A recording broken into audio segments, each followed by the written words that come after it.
Well, hello there, and I'm Wayne Johnson with Doc and Queen Ministries, also the author of the book Every Child Deserves a Father. Also, this coming Thursday, I will be having my first live at 11 a.m. So please come by. That live will be about the return. So check out the video, The Return. Please come on back by.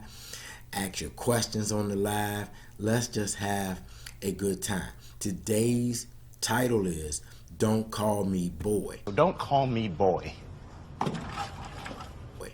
Don't Call Me Boy. And this hit me probably maybe 2-3 weeks ago, and I'm just getting around to doing it. So I'm going to come from 1 Samuel chapter 2 verse 26, and it reads, and this is from the easy to read version. The boy Samuel kept growing. He was pleasing to the Lord and to the people. Don't call me boy. And something that I have realized, and for some reason it has been big. I know it's extremely big in the black male community. Growing up myself as a young boy, we always look forward of being a man. We would rush that process.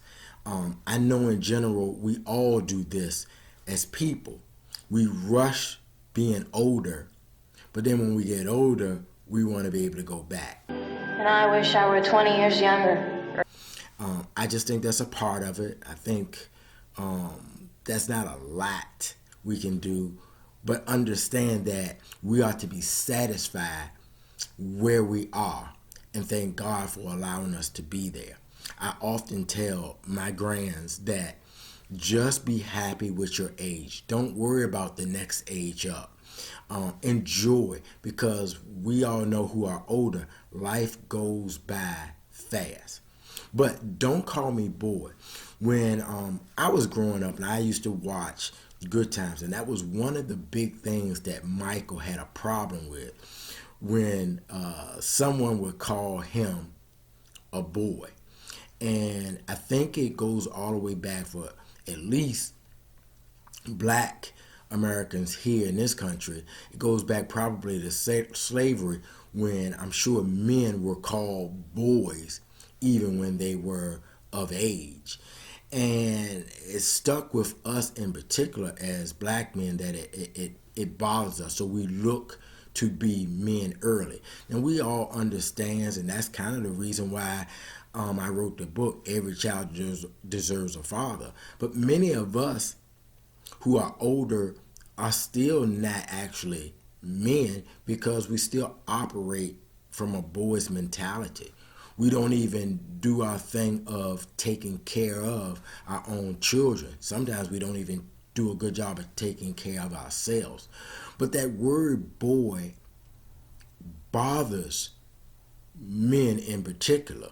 The only time that men are okay with the word boys is if you are a Dallas Cowboy fan, and then you just get and say, we them boys. But other than that, I haven't found a time that a black man in particular feels good if someone calls you boy. I know one of my good friends, co-workers, we would go to a restaurant, and this lady happened to be, I think, Hispanic descent. And she was like, hey, boy. Hey, boys. Boys. And for us, by us being in the field that we're in, we're able to overlook it, but it still has a cringe inside. And I know she didn't mean it with any ill intent, but it's just something that we have grown up with, that has been passed on to us. I also think it's interesting that women don't have that same when it comes to being a girl. A lot of times older women say, I'm going to hang out with my girls. I'm one of the girls. So this didn't go from gender to gender. It's a man thing. And we don't want to be called a boy. It's something to think about, because the man is the head. And so when a black man in particular goes through the struggles that he goes through, and we definitely go through some struggles. I'm not saying that it's overbearing, and for some it might even be overbearing. But when we get to the point where we get to, the last thing is we want to be disrespected. Men have a problem with being disrespected anyway. So when we get to the point that we become, quote unquote, a man, the last thing we want to hear is anyone call us a boy. Hey, come over here, boy. No, we don't like that. And so I just wanted to share because it was given to me. I don't know how this is going to go out and help you, whether it gives you that understanding, whether you agree upon it, whether it's going to change the way you look at things. But I know that God had released me a couple of weeks back, probably even 3 weeks, to bring this out. I thank you. God bless. Happy holidays and much love to you.